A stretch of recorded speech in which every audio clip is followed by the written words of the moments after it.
Hi friends, ఇక ఈత చెట్టు ఫ్రెండ్స్. ఇది ఇక ఈత పండ్లు అయినాయి, పండ్లు అయినాయి. పండ్లు చాలా ఉన్నాయి, కింద కూడా పడ్డాయి. రాల్పుదామా ఫ్రెండ్స్?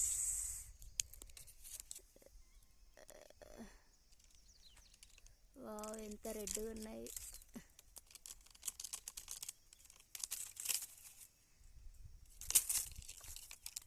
రెడ్గా ఉన్నాయి ఫ్రెండ్స్. వావ్, రాలుతున్నా చూడండి ఫ్రెండ్స్.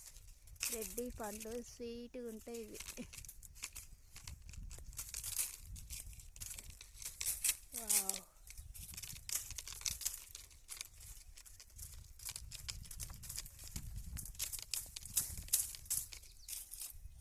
ఫ్రెండ్స్ ఇక ఏరుకుందామా?